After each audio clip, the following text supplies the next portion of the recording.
जी student, कैसे हैं हम? ठीक ठाक है। मैं हूं एहतशाम शीद फ्राम यूनिवर्सिटी ऑफ गुजरात। अच्छा, लास्ट लेक्चर में हमने डिस्कस किया था डेट और टाइम को कैसे हैंडल करना है। आज के लेक्चर में हम डिस्कस करेंगे डेट और टाइम के लिए हमारे पास कौन से विजेट्स हैं। तो उन विजेट्स को आज इस लेक्चर में हम डिस्कस करेंगे। तो आइए चलते हैं आज के लेक्चर की तरफ।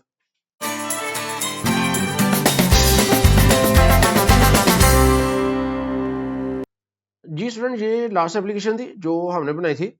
अच्छा, अब हम क्या करना चाह रहे हैं, हम चाह रहे हैं कि इसी तरह दो बटन होंगे, एक होगा गेट डेट और एक होगा गेट टाइम। और जो हम डेट गेट करेंगे वो इधर ऊपर शो हो जाएगी और टाइम जो है ना वो शो हो जाएगा। तो हम क्या करते हैं जी, ये जो बॉडी है इसको मैं डिलीट करता हूँ। इधर मैं एक नया कॉलम बना लेता हूँ। कॉलम, इसके जो चिल्ड्रन है, पहला है जी इसका टेक्स्ट। इधर मैं लिख देता हूँ डेट। जो डेट हम सेलेक्ट करेंगे ना वो इधर आ जाएगी। उसके बाद एलिवेटेड बटन एक लगा लेते हैं, ऑन प्रेस्ड। और इसका चाइल्ड होगा टेक्स्ट सिलेक्ट डेट। और इन दोनों को मैं कॉपी कर लेता हूँ, दो लाइनों को, और इनको पेस्ट कर लिया। अब इधर डेट की जगह टाइम, और इधर लिख देता हूँ मैं सिलेक्ट टाइम। इसको सेव किया। ये देखें जी, अब आपने इसको सेंटर में लेके आना है। तो इधर मेन एक्सिस अलाइनमेंट जो है ना वो आप main axis alignment dot centre कर दें। तो ये अगर हॉरिजॉन्टली भी इनको सेंटर में लेके आना है तो आप इनको सेंटर विजेट में जो सा वो कर दें। तो ये देखिए सेंटर में आ गए। ठीक है जी। अब मैं क्या करना चाह रहा हूँ, इधर मैं चाह रहा हूँ कि मैं जो भी क्लिक करूँ तो उधर जो है डे टाइम पिकर विजेट जो है ना वो शो हो जाए। तो सबसे पहले डे टाइम हम एक वेरिएबल बनाते हैं, सिलेक्टेड डेट। जो डेट मैंने सेलेक्ट करनी है इज इक्वल टू, अच्छा इधर अब मैंने लिखना है शो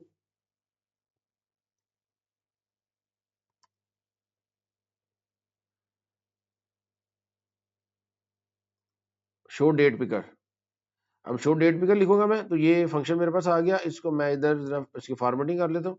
ये तीन पैरामीटर इसके अंदर, तीनों को मैंने इधर नीचे, ये देखिए जी। अब अच्छा जी, अब ये देखिए इसमें एरर क्यों आ रही है, इसलिए कि ये एक विजेट ओपन होगा नया। ये जो हमारी स्क्रीन है ना इसके सामने एक नया विजेट ओपन होगा। उस विजेट से हमने डेट जो है वो सिलेक्ट करनी है। अब जब भी मेन एप्लीकेशन से एडिशनल कोई विजेट आप ओपन करेंगे तो आपने इसको जो है वो अवेट रखना है, अवेट। और जब भी अवेट आपने फंक्शन बनाना है तो इसको एसिंक आपने इधर ये जरूर लिखना है जी। और चूंकि यूजर हो सकता है कुछ भी सिलेक्ट ना करे, कैंसिल कर दे, तो नल भी आ सकता है। तो इधर क्वेश्चन मार्क मैंने लगा दिया। ठीक है। तो ये एसिंक और वेट क्या है? एसिंक्रोनस प्रोग्रामिंग बेसिकली क्या होती है? ऐसी प्रोग्रामिंग जिसमें आप काम कर रहे हैं, दरमियान में कोई ऐसा काम आ गया जिसने थोड़ा सा टाइम लेना है कंप्लीट होने में। वो डेटाबेस से रिकॉर्ड का हो सकता है, एपीआई कॉल्स का हो सकता है, या कोई यूजर से इनपुट आपने लेनी है। तो आप चाहते हैं कि आपका प्रोग्राम उस वक्त तक स्टॉप ना हो, बैकग्राउंड पे कोई और अगर उसने काम करना है तो वो करता रहे। इसलिए हमने उसको एसिंक्रोनस बनाना है, इस फंक्शन को। ठीक है, एसिंक्रोनस बनाना है ताकि बैकएंड पे अगर कोई और काम हो रहा है तो वो होता रहे। फॉर एग्जाम्पल इसकी मैं आपको एग्जाम्पल देता हूँ रियल लाइफ की। अगर आप किसी जगह खाना खाने जाते हैं, आप जाके ऑर्डर देते हैं। अब अगर आप ऑर्डर दें और ऑर्डर आने में अगर 15-20 मिनट लगने, अगर आप उस दौरान आपको कुछ काम करने की इजाजत ना हो, तो वो तो टाइम आपका जाया है। आप बैठे हैं स्टिल 15-20-25 मिनट, जब तक खाना आएगा उस वक्त तक आपको वेट करना पड़ेगा। लेकिन अगर आपको इजाजत हो कि भाई आप इस दौरान कुछ भी कर सकते हैं, कोई ईमेल कर सकते हैं, कोई गेम खेल सकते हैं, कोई अपने दोस्तों से बात वगैरह कर सकते हैं, तो ये एसिंक्रोनस प्रोग्रामिंग है। यानी कि एक रिस्पांस जिसका आप वेट कर रहे हैं उस दौरान आप दूसरे काम कर सकते हैं, इसे कहते हैं एसिंक्रोनस प्रोग्रामिंग। तो इसके लिए हमने वेट लिखना है और एसिंक, ये दोनों जो है ना वो एज इट इज लिखने हैं। फंक्शन से पहले एसिंक, और जहां पे हमने ये ऐसा विजेट कॉल करेंगे जो यूजर इनपुट ले रहा है उससे पहले वेट लिखेंगे। अब ये फर्स्ट डेट हमने बतानी है कि भाई स्टार्टिंग डेट क्या हो। तो इधर फॉर एग्जांपल मैं लिख देता हूं जी डेट टाइम, और मैं इसमें कह देता हूं जी 2000 से शुरू करें और 2030 तक आपने शो करना है। तो इधर डेट टाइम, और इसके अंदर आप लिख दें, इधर आप ईयर लिख देंगे। तो उस ईयर तक, सॉरी 2030, ये उस ईयर तक जो है ये शो हो जाएगा। मैं इसको सेव किया और मैं जो सिलेक्ट डेट में क्लिक करता हूँ तो ये देखें जी, ये मेरे सामने एक ओपन हो गया है विजेट। अब जब तक मैं इसको कंप्लीट नहीं करता ना तो उस वक्त तक मैं दोबारा इस पे जाकर ना वो कोई और एक्शन परफॉर्म नहीं कर सकता। तो इस तरह का जो विजेट जब आ जाए, जो यूजर इनपुट रिक्वायर हो, तो ये इसको हमने हैंडल करना है एसिंक और वेट के जरिए। वेट का मतलब है कभी भाई रिजल्ट आने में थोड़ा सा वेट है। अब ये देखें, इधर मैं ईयर पे क्लिक करता हूँ, अब ये 2030 लास्ट मेरे पास 2030 है, और अगर मैं ऊपर जाकर चेक करूँ और ये 2000 तक मेरे पास जो है ये देखें 2000 से ही स्टार्ट हो रहा है। तो इस तरह आप इधर कोई भी ईयर अपनी मर्जी का ईयर दे सकते हैं। 2007 सेलेक्ट कर दूं मैं, और मंथ जो है ना इधर से आप देखें मंथ चेंज कर सकते हैं। मैं 16 अप्रैल जो है वो सेलेक्ट करता हूँ, ओके किया मैंने, तो ये सिलेक्ट हो गया। लेकिन अभी तक हमने ये नहीं इसको बताया कि इसको करना क्या है सिलेक्ट होने के बाद, लेकिन इस तरह हम इसको कर सकते हैं। अच्छा दोबारा देखिए, मैं इसको सिलेक्ट करता हूँ, अभी इधर जो है ना वो कोई डेट नहीं शो हो रही, तो आप चाह रहे हैं कि इधर कोई डेट भी शो हो जाए, तो उसके लिए हमारे पास इधर पैरामीटर है इनिशियल डेट, इधर डेट टाइम डॉट नाउ। अगर आप नाउ कर देंगे तो इसका मतलब है कि जो आज की डेट टाइम है ना वो शो हो जाएगा। इधर मैं सिलेक्ट करता हूँ, तो ये देखिए सैटरडे मार्च 21 21 मार्च 21 ये शो हो गया। तो अगर आप कोई पर्टिकुलर डेट भी शो करना चाहें वो भी आप कर सकते हैं। आपने इधर कंस्ट्रक्टर के अंदर पास कर देना, फॉर एग्जांपल 2010, और इधर मैं कर देता हूँ 2 मंथ और 20 डेट। अब इसको सेव कर दिया। अब सिलेक्ट डेट पे क्लिक किया तो ये देखिए सैटरडे फरवरी 20 और 2010 वो सिलेक्ट है। तो इधर आप अपनी मर्जी से जॉनसन कोई भी डेट दे सकते हैं। और इसी तरह ये जो फर्स्ट डेट और लास्ट डेट है, यहाँ पे भी अगर आपने कोई डेट देने तो आप इस फॉर्मेट में डेट वगैरह दे सकते हैं। तो मैं क्या करता हूँ, फिलहाल इधर 9 कर देता हूँ, ताकि जो करंट है वो इधर शो हो जाए।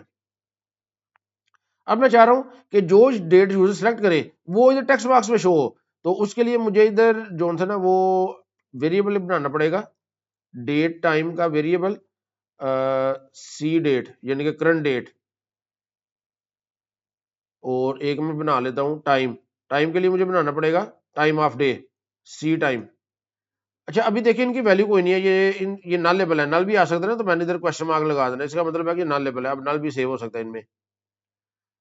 अब मैं क्या करता हूँ जी, इधर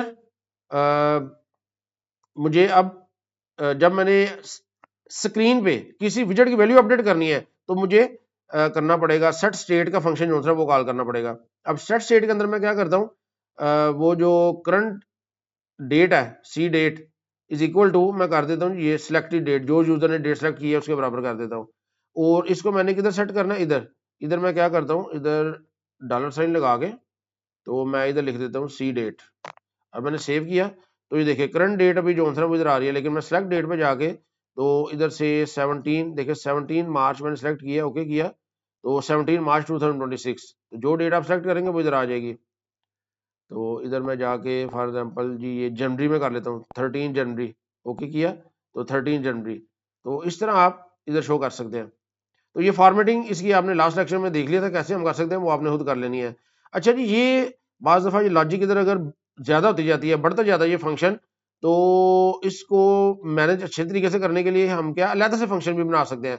अब मैं क्या करता हूँ जी, ये जो सारा कोड है, ये जो इस फंक्शन के अंदर है इधर तक, ये सारा कोड कॉपी करता हूँ इधर से मैंने कट किया, इधर से मैंने, अब मैं क्या करता हूँ एक फंक्शन नया बनाता हूँ ना, ये इधर मैं एक नया फंक्शन बनाता हूँ।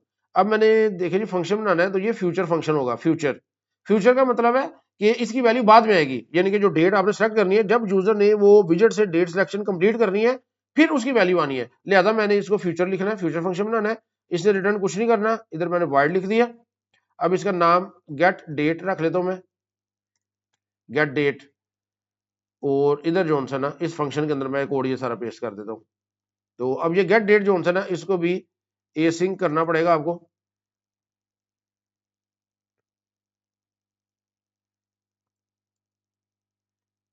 फंक्शन वाइड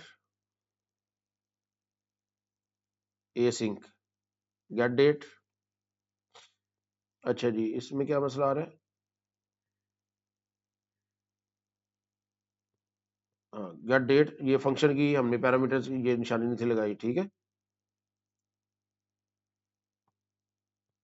अच्छा जी, अब इस गेट डेट के फंक्शन को हम इधर कॉल कर लेते हैं, इस जगह पे जाके गेट डेट, ओहो सॉरी, ये गेट डेट का फंक्शन कॉल कर लिया, इसको सेव किया।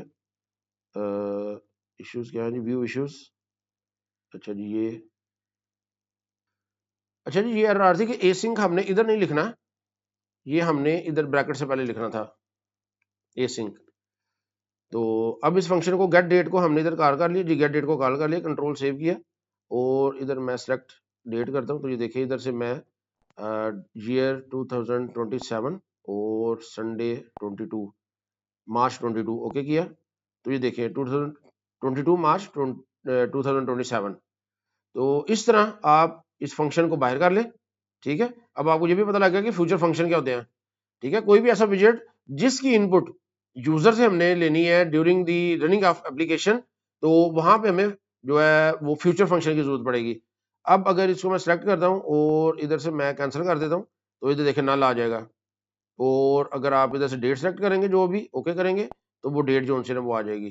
तो अगर आप चाहते हैं कि नल ना आए, तो ये जो सेट स्टेटमेंट है इसको आप इफ के अंदर लिख दें। इधर मैं क्या करता हूँ, ये जो सेट स्टेटमेंट है कंट्रोल एक्स की है, इधर मैं लिखता हूँ इफ ये जो सिलेक्टेड डेट है नॉट इक्वल टू नल, अगर ये नल ना हो तो इधर आप इस फंक्शन को लिख दें। अब इसको मैंने सेव किया। अब इसको देखिए मैंने जो भी डेट सेलेक्ट की 11 मार्च वो इधर आ जाएगी। अगर मैं इसको कैंसिल करूंगा तो जो प्रीवियस है वही रहेगी, ठीक है। तो इस तरह आप इसको हैंडल कर सकते हैं। इसी तरह अगर आपने टाइम के लिए बनाना है तो इधर जो है ना आप एक फंक्शन बना ले फ्यूचर, ये भी वाइड फंक्शन होगा, और गेट टाइम का फंक्शन बना ले, इसको भी एसिंक हम रखेंगे क्योंकि ये भी विजेट के जरिए आपने टाइम सेलेक्ट करना है। इसके लिए यूज होगा जी time of day, time of day. और उसी तरह इसका नाम रख देते हैं selected time is equal to await और शो टाइम पिकर। ये टाइम पिकर शो हो गया। तो इधर आप इसको, ये मैंने जरा इसकी फॉर्मेटिंग कर ली।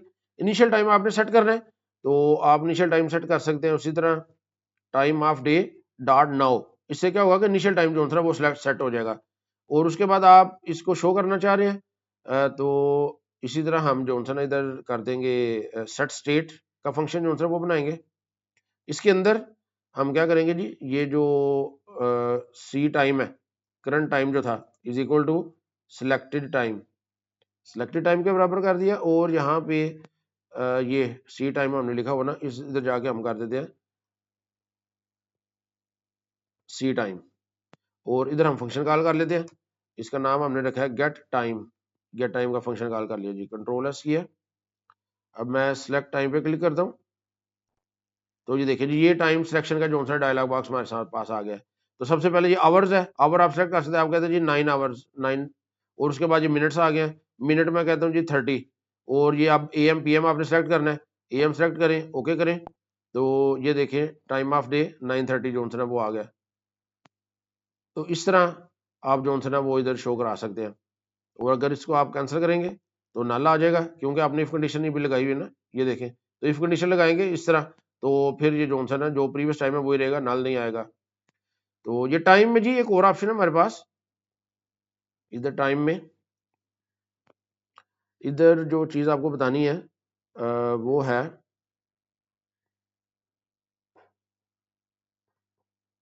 Initial entry mode.